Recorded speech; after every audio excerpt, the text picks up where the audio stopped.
Le 12e colloque de l'Académie du service, qui était organisé sous l'égide de la Fondation Service Lab, avait pour thématique essentielle, comme fil conducteur, cette intelligence collective nécessaire à l'installation dans les entreprises de cette culture de service qui devient indispensable aujourd'hui à la réussite de beaucoup d'entreprises. Dès l'origine de la création de l'Académie, on a eu cette valeur du partage. Ce n'est pas la seule de nos valeurs, mais c'en est une, et c'était celle plutôt qui était à l'œuvre aujourd'hui, qui est de partager ce qu'on a compris, ce qu'on a découvert grâce au métier que nous pratiquons. Les speakers de ce matin, ils sont intervenus sur comment le dirigeant peut-il se transformer pour transformer son entreprise. Et ils ont essayé de montrer que cette transformation était sans risque si on la faisait avec sincérité. Et là, la grande difficulté, c'est qu'on doit faire un travail sur soi-même. Il faut faire en sorte que finalement, pour donner du sens, qu'on soit le plus authentique possible. Il faut que les gens ils aient envie de vous suivre. Et donc là, c'est la posture qui compte du dirigeant, qui n'est plus tellement quelqu'un qui est au-dessus des autres, mais qui est parmi les autres.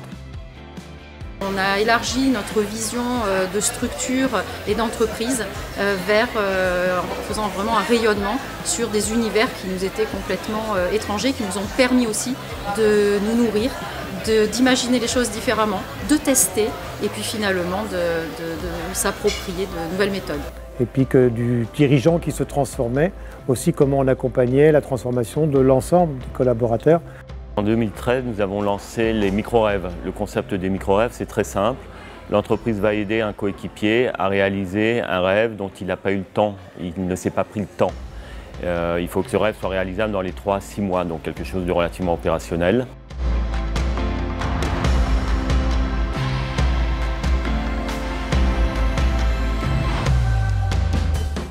Et puis les deuxièmes parties des speakers de ce matin, c'était plus sur la nécessité d'ancrage. C'est comment on peut ancrer une telle transformation aussi exigeante, même si elle est très motivante pour l'ensemble des collaborateurs. Comment est-ce qu'on peut l'ancrer dans la durée? Car c'est un véritable souci de toutes les entreprises qui sont engagées sur ce chemin. Pour vraiment pouvoir ancrer cette culture du service et cette culture client au sein du groupe Air Liquide, on a décidé en 2017 de lancer ce qu'on appelle les Customer Week, Customer Months ou Customer Days, qui sont en fait des événements qui sont organisés au niveau local, donc par les entités et les filiales du groupe.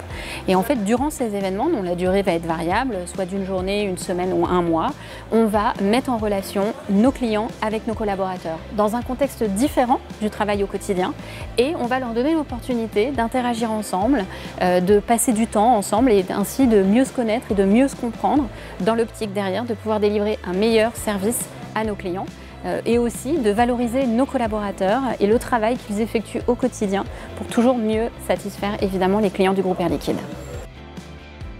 En termes d'action concrète, j'ai envie de vous parler de notre démarche vision qui a été un moment très fort et qui continue aujourd'hui.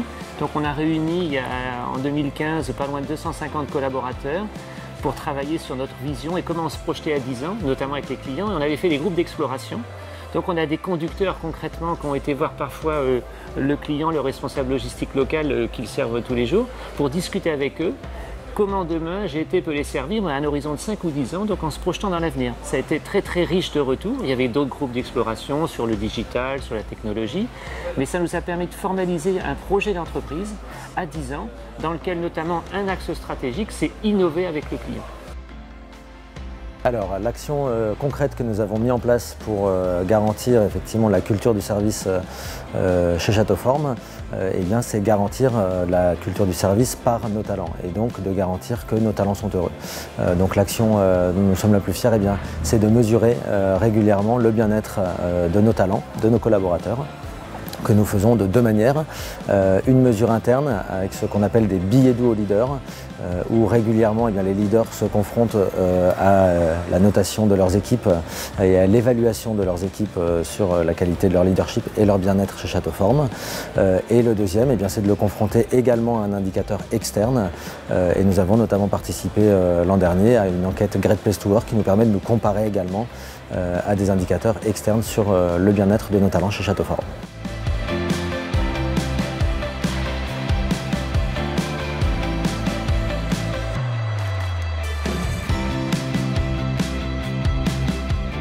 Ce matin, nous avions des speakers qui sont venus témoigner de leur propre expérience. Puis l'après-midi, on avait des ateliers qui ont permis de proposer des outils ou des chemins ou des moyens d'avancer vers cette intelligence collective. Il y avait 5 ateliers, l'ensemble des participants ont pu en faire 3 sur les 5, ils ont choisi ceux qui les intéressaient le plus. Et vraiment, les participants étaient contents de la façon dont ils ont été nourris, mais aussi des échanges qu'ils ont eus entre eux. Car ce colloque, que ce soit durant la matinée, où on a fait aussi travailler les gens ensemble, ou les ateliers, c'est à la fois un moment où on nourrit les gens par ce qu'on leur propose, mais aussi ils se nourrissent des rencontres multiples qu'ils font tout au long de la journée. Ça m'a donné une envie de voir différemment, de l'impulser, de le communiquer, de se remettre en question en tant que manager. J'ai passé une journée extraordinaire, très intéressante, des interventions ce matin hyper riches, des échanges très agréables, voilà. Tout ça dans la bonne humeur, la détente et voilà, j'ai adoré. Je suis très satisfait puisque c'est à la fois inspirant et très concret, voilà, avec des retours d'expérience, donc vraiment une belle journée. C'était vraiment super bien, c'était la première fois que je venais et non, j'ai vraiment été épatée par les interventions, de pouvoir se dire qu'en fait c'est possible de changement, d'impulser comme ça une dynamique. Ce colloque a été très inspirant, beaucoup de partage de bonnes pratiques et ce que j'en retiens c'est à la fois l'importance du sujet, le degré d'intérêt et d'excitation de tout le monde et le fait qu'on n'est qu'au début de l'histoire, au début des sujets et qu'il y a encore beaucoup de pédagogie, de persuasion à faire dans les entreprises. Les témoignages ce matin étaient bluffants pour certains, vraiment bluffants. Et en même temps, ça renforce mes convictions. Comme me l'ont dit d'ailleurs des speakers de ce matin, quand ils ont partagé eux-mêmes, ils se sont nourris. Et c'est la même chose pour nous.